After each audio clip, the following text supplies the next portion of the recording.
hopefully this video doesn't leave you unhinged. But it might. Anyway, I'll show you how to make a hinges. Stay tuned. Hey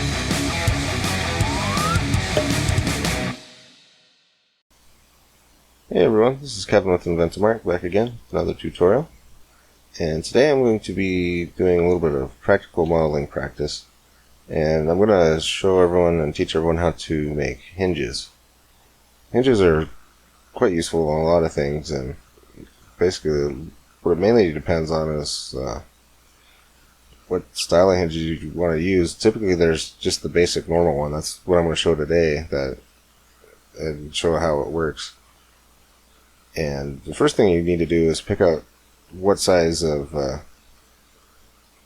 hinge pin material you're going to use. Is it going to be a bolt, or what size is that going to be? And that's basically the determining factor on whatever object you're going to be making. And for today's example, I'm actually going to be using an M3 size bolt. And just add a bolt.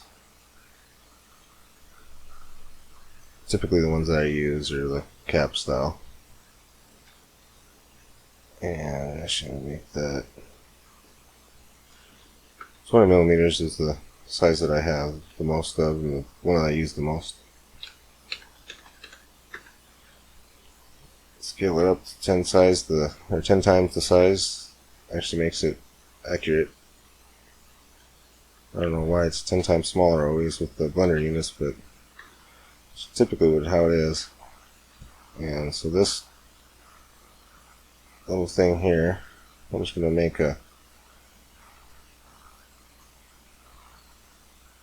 like a little box or something here.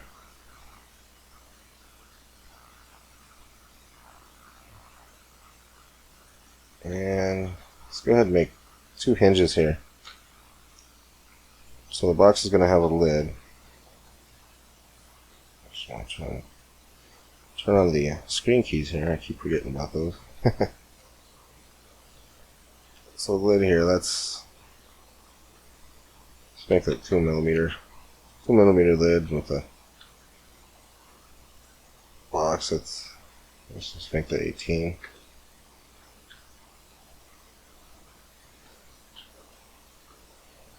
A little bit of a gap there. So we have our thing that we want to make a box out of. It's not really exact, so there's no interior or anything. I'm just creating it as an example.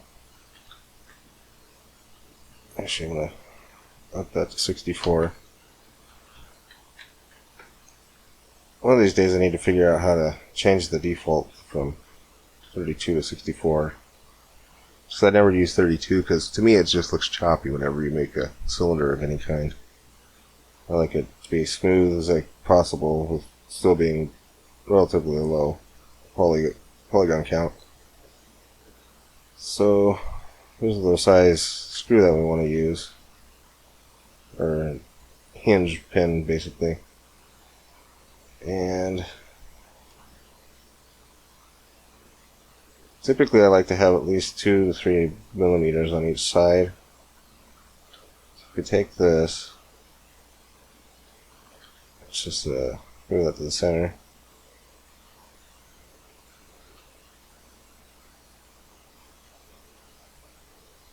And you can see each one of these little bigger squares here is 1 millimeter. So that's the inside of it. So we got 1, 2, 2.5, almost 3. That's probably a good size there. So we can start with that and just kind of line it up. Doesn't have to be exact, but I like to try to get as close as possible. I can get that out of the way. We just need that for size reference. It helps to use actual real world objects. And I like to try to leave a little bit of a gap in between there.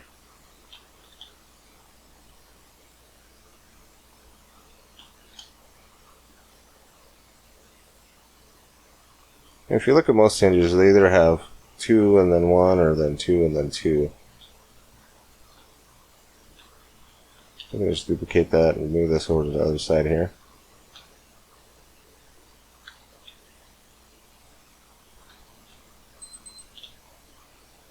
I don't know why, but I'm always doing this right at the top of the hour or something. My watch always beeps when it's time. And select all of those. And so where we want to place the hinge, if we place it here, the whole pivot point is going to be right there. If we place it up here, the pivot point is going to be right there, and it's going to swing on that. If you even place it right here, there'd be a clean edge here, but there'd be a bump up on top, and the pivot point would actually be right here. It's a little bit strange to have it like that. Or you could have it just right at the center here, and the pivot point would be there, and that would probably work pretty good, but I like to try to keep it smooth and flat on the top, as well as having just an equal amount there. So I'm going to go ahead and go with that. That's what it'll look like when it's done, pretty much. So we got that. So now what we need to do is I'm going to focus on those specifically. And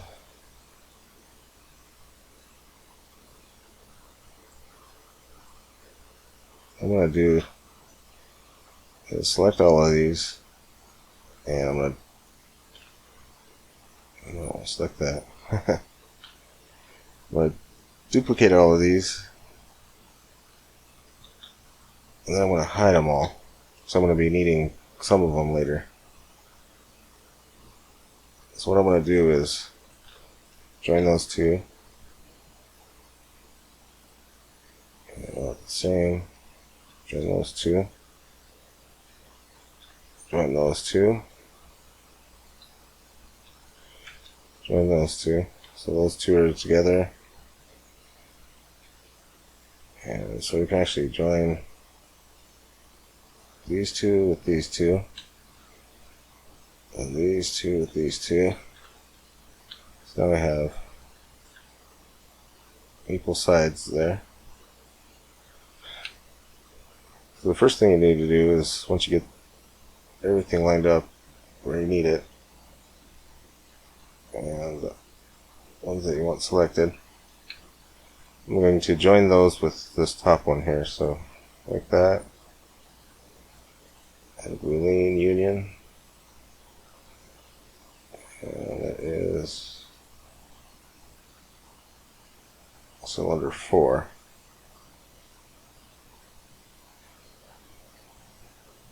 That looks good. Apply that.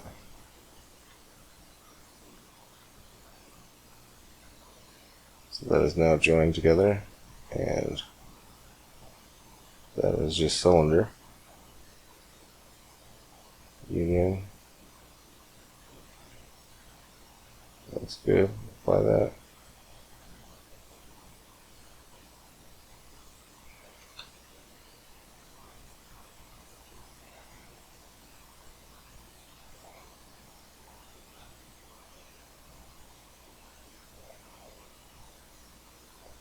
It's not quite the center, but I'll set origin to 3D cursor. So we can now rotate that and see kind of how it's going to look on the y-axis. So it's going to work that way.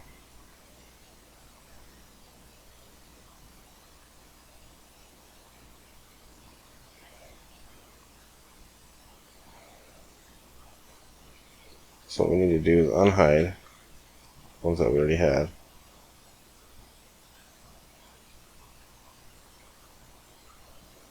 What I like to do is size it up and shift Y. Only allows it to size up on the X and Z axis so that it doesn't change in size too much, but I'm going to actually size it up a little bit just to make it overlap where that one is, ever so slightly. Make it overlap slightly. Size, shift Y. Try to bring that out to the same position there. And same with these ones.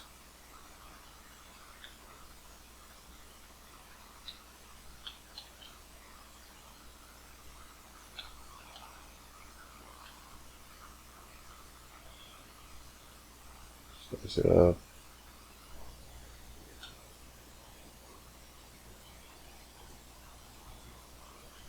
Okay, now we can select all of these and join those together. Actually, I'm going to hide them again.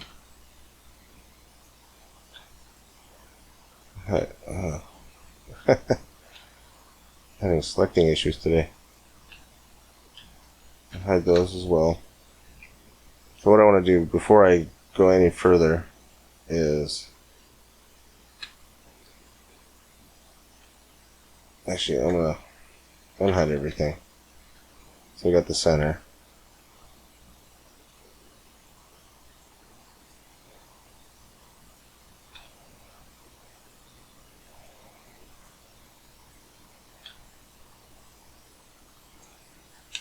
Okay.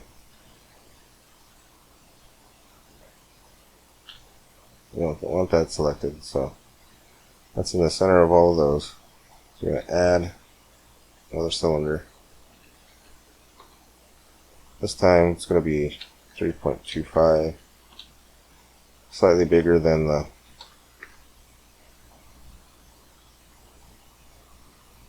the bolt there. So we got that there. And then we're going to take the cylinder, so we're going to take the bottom box part.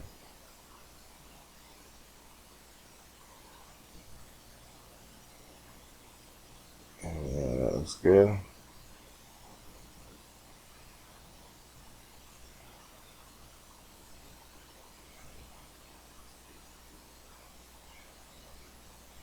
That's good.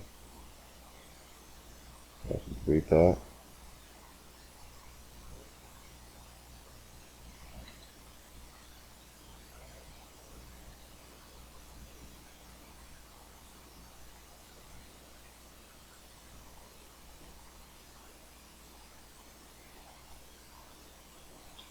So that's cylinder 15. That's the bigger ones that we made.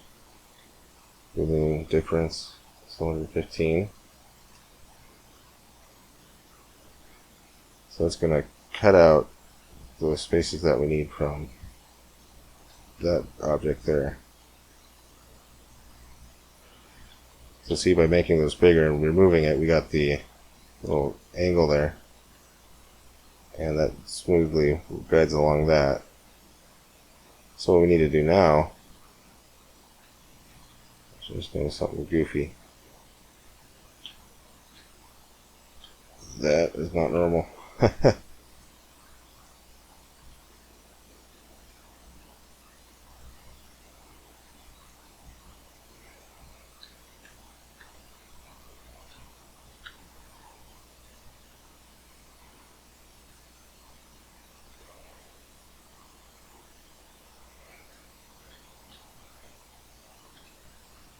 don't know why that did that. Every now and then you'll have a weird thing happen like that, and you just won't know where it came from. Anyway, so I got that fixed. So now we can size these up. And this is going to create an empty space for the bottom object to, or for actually for the top object to run smoothly inside of the bottom object. So it sizes up. Barely overhang, and then shift Y. Size it up, barely overhang. And size shift Y. Bring it out to the next thing there. Just making these just bigger overall.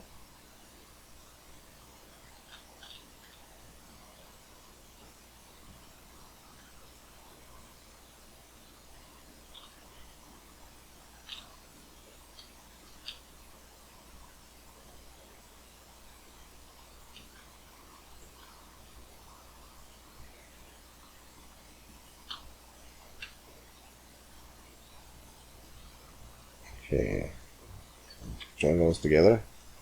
That's cylinder 14.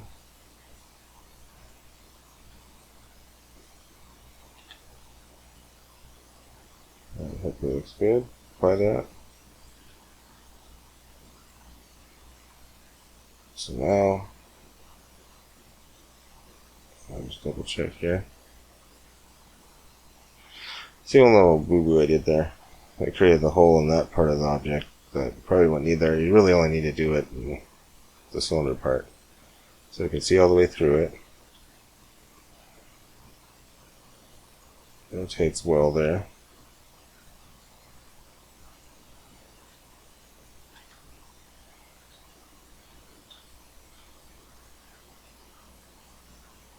That's smooth. Enough of a gap between everything.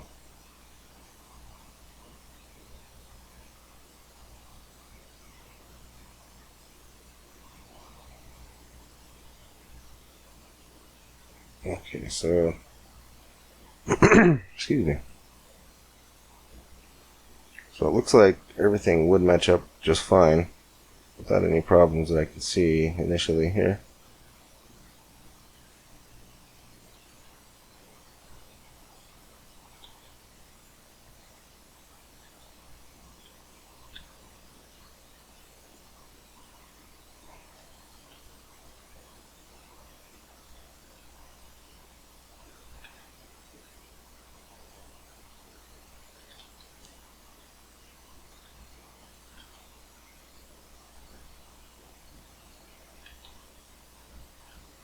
So I made that a little bit too long for 20mm, but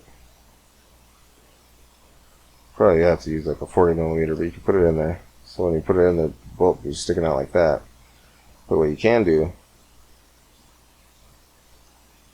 is just take that out of the problem and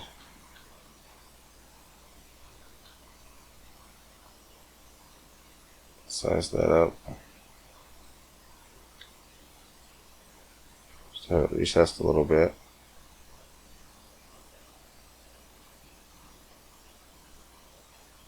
That cylinder.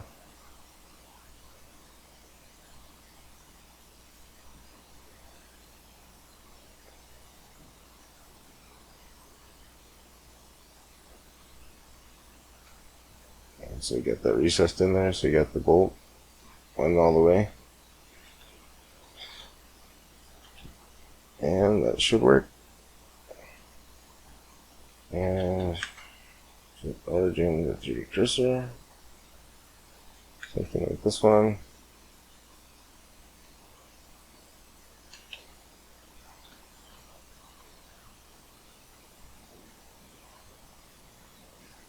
It's not exactly on center, but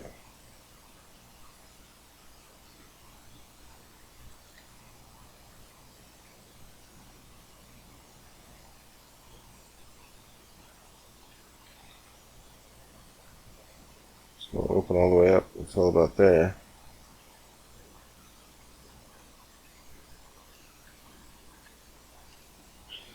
So that's pretty much basically it. That's just a simple hinge, just inside of an object. Make it smaller or bigger, however, whatever size you want. But that's kind of a heavy duty hinge. You can make them smaller even. You just gotta pay attention to how small your printer can actually print. Like these, actually, in reality, are pretty small. That's only a M3 bolt. These are edges on here are almost 3mm, so that's like a 10mm diameter hinge. That's a decent size, it's not huge. But that would definitely be sturdy enough to hold up against everything. But that's pretty much it for today, and if you haven't already, there's my Reddit, Inventomark. I have that. I don't know if anybody signed up to use that. I also have a Twitter and a Facebook under Inventomark. If you want to get notifications, like any new videos that I post, typically the Twitter one's the best one, because that does anything I upload to Thingiverse or any new videos that I post to YouTube or anything like that. But Anyway, that's pretty much it for today. Hope you liked it. Thank you.